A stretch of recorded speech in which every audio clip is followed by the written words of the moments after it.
Your Excellencies, Honourable Prime Minister, the leaders of the governments of the Pacific Islands Forum, Prime Minister of the Solomon Islands, the Secretary General of the Pacific Island Forum, Secretary.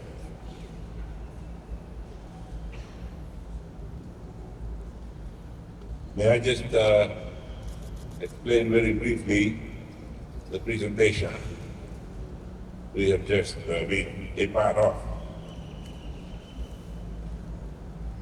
The way through that the presenter said this afternoon, the highest token of respect.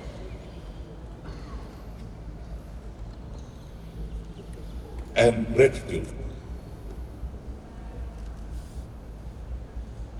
that a Fijian would show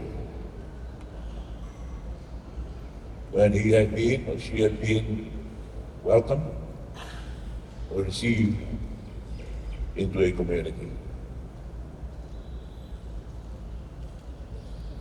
We thank you most sincerely, the Prime Minister and Chair of the Pacific Island Forum, for your gracious words this afternoon.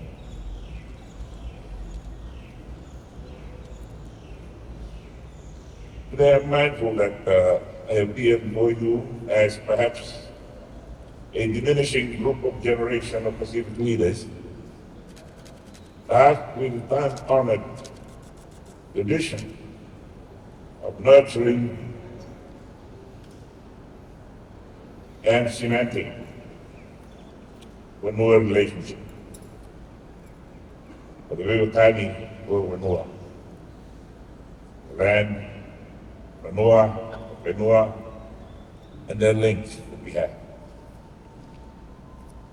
This tradition is the anchor of our Wubale, of family, people, history, and our unique cultures.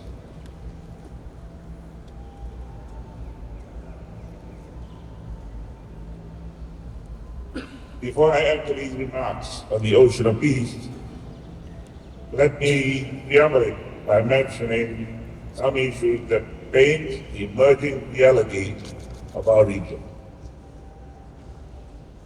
The Pacific is a very different place now compared to a mere 20 years ago. We are now facing existential security threats, whether it be the climate crisis, epidemics, terrorism, transnational organized crimes, or challenges such as labor mobility, economic fragility, the retreat of democracy with competing geopolitical interests superimposed over these. And today, security, as noted by the 𝐏eace, is a mixed bundle. Military, transnational organized crime, human security, economic, health, land, housing, drugs, law and order, and climate crises. With our individual relative isolation, mourners, these challenges are insurmountable. Our hope, and I repeat, and I say again, our hope is in the collective effort that we put together. Nothing must come between us, not even economic interests or the rising seas. A combined Pacific voice speaks loud and echoes afar. Our unity is our dignity and our strength. We have played our part in history, in the war, and recently in peacekeeping in the tumultuous areas of the world. This Saturday, we lay to rest former officer of the Republic of Fiji military forces, who died in Afghanistan recently while on United Nations duty. Honourable leaders, Your Excellencies, I have had the privilege of serving in political leadership on various occasions over the last 3 decades. I mentioned in our plenary session this afternoon, I was in office as Prime Minister when the first Rio conference, Rio summit, was held in 1992. I've not been there all this time, but I've come back.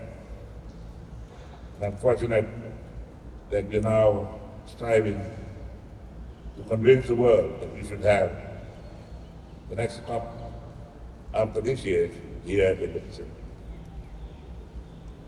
As I look around, I'm aware of my place in the age culture, in the age calculus, in the age display that we have in our leadership table. For many of us, our journey went through the lowest of places where we saw the darkest side of human heart, conflict and battlefields with the brightest and highest officers in the land. We've heard the best of melodies for which our region is renowned, and the pain that inspired our words and songs. On the way, we have tried to avoid fires, but they ended up the very instrument that shaped and defined us. The lessons we have learned are not just for us. They are meant to be shared. We carry away to these experiences with a profound sense of duty. We're here to offer a steady hand and a guiding voice, drawn from years of shaping and reshaping by the one in whom we live and move and have our being, God Himself. Those before us have fulfilled their duties. We, the present generation, and the present generation of leaders, stand on their shoulders. We have the luxury of trial and error, of testing and piloting ideas. We have the benefit of doubt as they transition our region. Today, our society are less forgiving, the best of times, and the demand for rights, transparency, accountability are ruthlessly pursued. As we navigate the uncertainties before us, we must commit to ensuring that the next generation of leaders is equipped to face the fights of their lives with courage and integrity. Honoring the legacy of those who were before us can only be demonstrated by leading with the same dedication and selflessness they themselves invested during their time. These are the basis upon which the very spirit and intention of the 2050 strategy for the Blue Pacific continent were formulated. The call to limit global warming to 1.5 degrees Celsius is not just a target, it is a lifeline. For us, this is neither about politics nor a mere scientific debate. It is a matter of survival, and our survival is not negotiable. As leaders, we have stood along, and we have stood long at the forefront of the fight for environmental justice, a fight that has become all the more urgent in the face of rising seas and increasingly severe climate events. Yet, despite our collective efforts, the lack of meaningful action by the world's highest emitters continue to put our very existence at risk. This is not merely a failure of leadership. It is a profound injustice that we will not tolerate. The era of empty promises and half measures are behind us. We demand honest commitment to real, concrete action that confronts the climate crisis with the urgency and determination it requires. In this, we need more than accessibility to climate financing. We need longer-term funding that is meaningful to the reality of our islands and situations, many of our islands have gone past the mitigation stage. For order, justice, and peace in our region and the world, there must first be room. Ours is to embrace and promote the multilateral system that ensures their applicability and continuity, without which indecency and chaos will rule. Emerging trends and patterns of diluting the global rule-based order is of utmost concern for small states like us. Thus the need for unity and solidarity on our part. Today, Pacific leaders have spoken with clarity and authority and unity. We have declared that our home, the blue Pacific continent, is an ocean of peace. By this declaration, we bring it together with the Board Declaration with its combined multiplier effects for the benefit of the region and its people. Having taken the Ocean of Peace concept through a series of Pacific Island forum consultations, demonstrates the maturity of processes that augur well for our region. The process took 2 years and 24 days, from the 16th of August, 2023, to the 10th of September, 2025. Today, the leaders have put their signatures, or will put their signatures to the declaration. The world knows that we, the Pacifica people, mean business, and it starts here with us. The Ocean of Peace Declaration reflects each of us and collectively us as the region. Through the Ocean of Peace, we recognize the rights of the people to peace and reaffirm the strong resolve of our people to contribute to and strengthen international peace and security. By this declaration, we have declared and secured this right. The Secretary General will remember that when I brought this topic up for our discussion in 2023, I said that peace is not the absence of conflict, but the absence of fear. The Pacific is an ocean of peace, creates the opportunity for unique cultures and people to declare our homes, our waters, food sources, our livelihoods, development and aspirations, free of coercion. It demands a certain standard of behavior, one that embraces the principles enshrined in the UN Charter. The 2025 strategy for the Blue Pacific continent is integral to the new way of thinking that is needed for our region. But while the region is in transition from cooperation to integration, we do so with time-tested theme of the Pacific way. Dialogue, unity, faith, and trust are integral to that. Inherent in these is our agility in the region. These two are founding tenets of our Pacific regionalism. The methods of yesterday and yesteryears are adapting. Today, our cultural, economic, and security spaces overlap.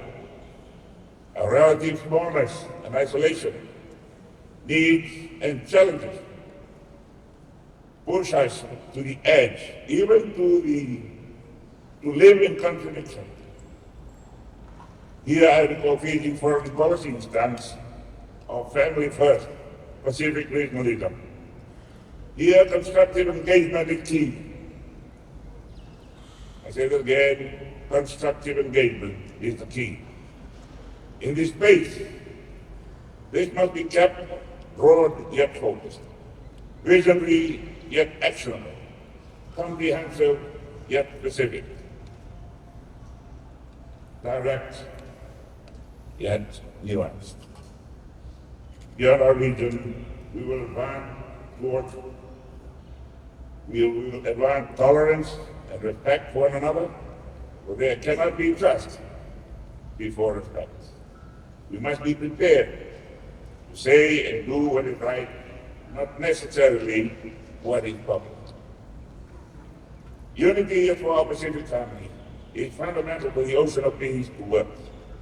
The foreign family is called upon to live by the values reflecting peace as one of the highest virtues. We are the demonstration of the principles we advocate, and the Pacific Way is the fountain and platform on which we stand.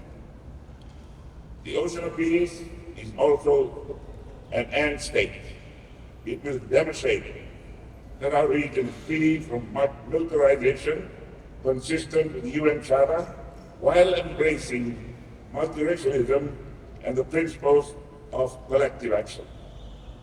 The ocean of peace tells the world, who we are as a people, who we are as a region. Our silence must never be misread for emptiness or weakness. That we resent disrespect and coercion.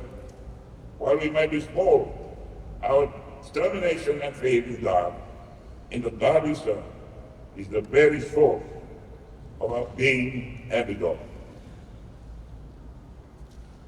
Your Excellencies, Honourable Leaders, Secretary General and officials, ladies and gentlemen, sometime in the future, those after us might ask, how did we get here? Our answer to that question means everything. It is because we recognize that we are called to something larger than ourselves, that our responsibility as leaders demand that we frame and build the valley, the valley, the family, under which our future generations of Pacific Valley will live and interact in their life. Fellow leaders and excellencies, and Secretary General, distinguished guests, ladies and gentlemen, we have come to this point in our history because of our discernment of our reality and the future that awaits us, of the criticalness of our unity as a people, the dignity we so deserve, and our place and role in the world.